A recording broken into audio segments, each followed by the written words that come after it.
About that. We'll be talking a little bit more about it. There's a book, and we're going to do kind of some small groups. And I mentioned yoga, and actually we have one of the Taubert's kids, Emily, has been working on like a yoga class. She's been doing it here at the Vineyard just with a few of her family and close friends as she's doing this training. And there's a possibility that then in January, we'll be kind of opening that up for other folks too. So just something to be thinking about, kind of a fun way to get healthy and think about fitness and that kind of thing. So just want to mention a couple people to keep in your prayers. Lori Peterson has been in the hospital this week. I haven't gotten an update if she's still there.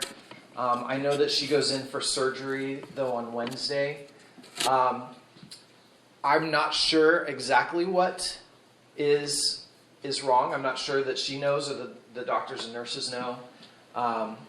But she did have pneumonia and has been having just trouble with like liver and some other things. So keep her in your prayers. And then also Deanna, who I mentioned last week, could use some support with food and that kind of thing. So let me know if you're interested in those. So, so this morning,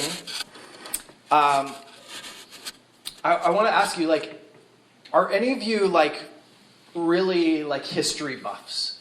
Anybody that's into history? Okay, all right, a couple of you guys, so that's cool. I have to admit, especially in high school and college as well, history was not my favorite subject. And in high school, I had a really hard history class, okay? All of our tests were essays, and they were essays about some political thing that happened in time and giving our opinion and blah, blah, blah. And that was tough for me.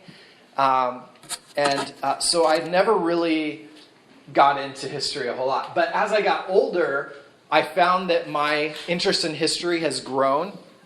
And I think where it kind of sparked was when I started studying church history.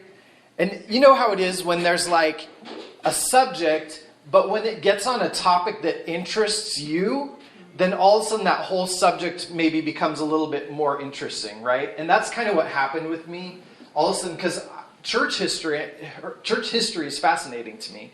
In fact, I remember reading a book, I think it's called Wide as the Waters, and it's about how the King James Bible came to be, which is a really fascinating history.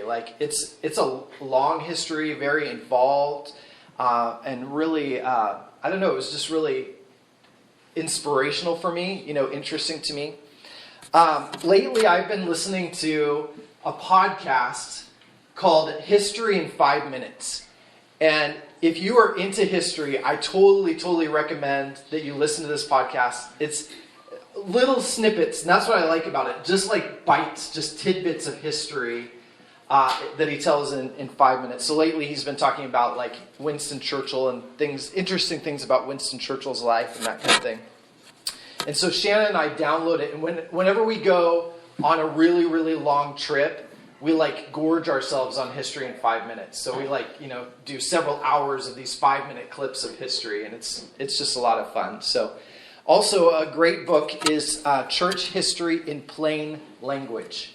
So if you're interested in learning about church history, but you think it might get mired down in a lot of facts and details and blah, blah, blah, this one's really good because he kind of lays it out there in a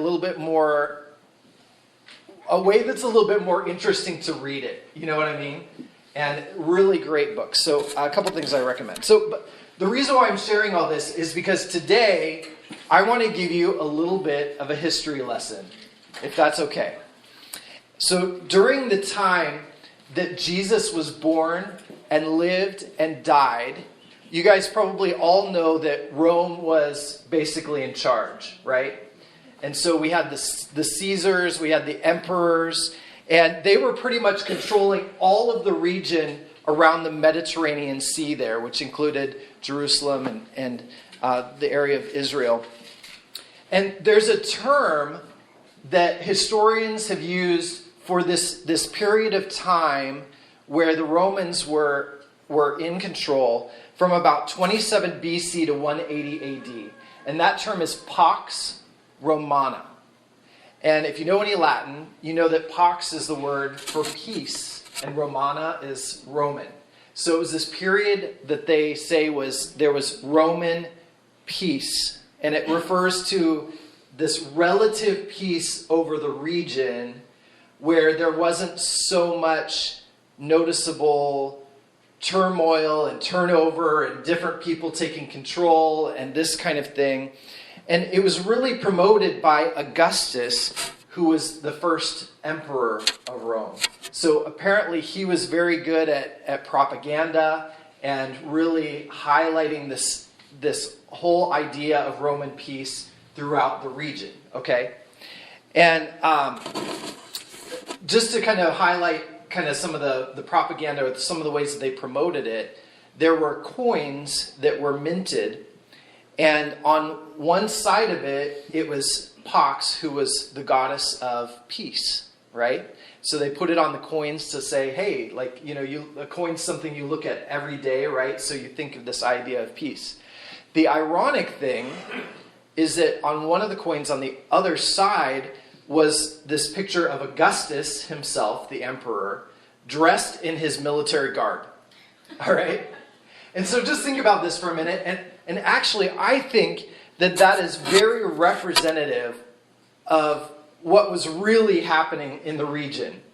Because just as much as peace was promoted, there was kind of this flip side to it, where the reality was that this supposed peace for Romans was gained by subjugation of others, like the Jews. And they were definitely a part of that subjugation, you know. And Tacitus, who was a Roman historian, he this is what he said. The Romans are the plunderers of the world. If the enemy is rich, they are rapacious. If poor, they lust for dominion. Not east nor west have sated them. They rob, butcher, plunder, and call it empire. And where they make a desolation, they call it peace. So really interesting, isn't it? Kind of a different perspective. On one side where they're promoting this peace, and yeah, everything is good, and there's so much more control than there ever has been. There's not all these wars and uprisings and blah, blah, blah. But then the reality of it was that peace came at the hands of military, at the hands of force, and enslaving people, basically. And it's into this time period then that we find this child who Scripture says was going to be born King of the Jews. And Isaiah, as we've been reading the past few weeks, he said this about him. Isaiah 9:6, if you have your Bibles. By now, I'm sure you have it memorized, right? It says, "For to us a child is born, and to us a son is given, and the government will be on his shoulders, and he will be called four names: Wonderful Counselor, Mighty God, Everlasting Father, and the one that we're going to talk about this week is the Prince of Peace." Prince of Peace. And I want to go on to verse 7 here too, because it says this: "Of the greatness of his government and peace, there will be no end." So here we are in contrast to the Roman world that claimed this false sense of peace. And in this, Jesus enters the scene on a path to bring real peace. And eventually, it says, a lasting peace, right? An unending peace. A peace that would never stop. And the Bible shows us that one of the main reasons for Jesus coming was to bring peace. And Ephesians 2:17, it says this: "He came and preached peace to you who were far away, and peace to those who were near." And Ephesians 2:14, "For he himself is our peace." Say that with me. Is our peace. Is our peace. Jesus is our peace, who has made the two one and has destroyed the barrier, the dividing wall of hostility. And specifically there in Ephesians, he's talking about the dividing wall between the Jews and the Gentiles, Gentiles being anyone who's not a Jew, and how Jesus broke that barrier and brought peace there. But this was a different kind of peace, right? Certainly not the type of peace that Rome promoted, and not even the type of peace that some of his fellow Jews fought for, literally fought for. And he said this to his followers, and I believe he still speaks this to us today. John 14:27. Jesus said, "Peace I leave with you." Would you just, as I'm reading this, just close your eyes. And I want you to imagine being there, standing in front of Jesus right now, with his disciples, with others who follow him. And he's speaking this to you. "Peace I leave with you. My peace I give you. I do not give to you as the world gives. Do not let your hearts be troubled, and do not be afraid." Okay, you can open your eyes. He's speaking that to you. Jesus speaks of a different peace that allows us to put aside our troubled hearts and our troubled minds, our fearful minds. In fact, the word peace, it appears about 90 different times throughout the New Testament, and not to mention how many times in the Old Testament as well. And I'm sure all of you guys have heard the Hebrew word for peace, right? And that is shalom. Exactly. And shalom is this idea of peace and wholeness and prosperity and completeness. It's kind of this idea of like everything is good in life. Everything's good in your life. It's sort of an overall well-being. And the related Greek word is eirene. I probably pronounced it wrong, but you get the idea. It's also translated peace, but it can be translated as well as a quietness or a rest. And don't you guys imagine that when you think of peace? Like I think of the commercials, especially around the Christmas season, right? Like there's like the soft snow falling outside, the gentle snow, and there's some nice quiet instrumental music, and like we long for that, don't we? That peace, as opposed to the restlessness. But the context of peace is so important because there are many different ideas of what peace is in this world, right? The Romans had their idea of peace. I don't know if I would agree with that one, So I want to talk about peace the way that Jesus talked about it, as much as I know how, all right? And so not in the way that, a hippie would talk about peace, or Miss America would, peace. Miss America would talk about, world peace or whatever. But let's look at what Jesus said, okay? That's always a good place to start, I think. So, are you ready to go there with me? All right. So first, let's look in Matthew chapter 5, verse 9.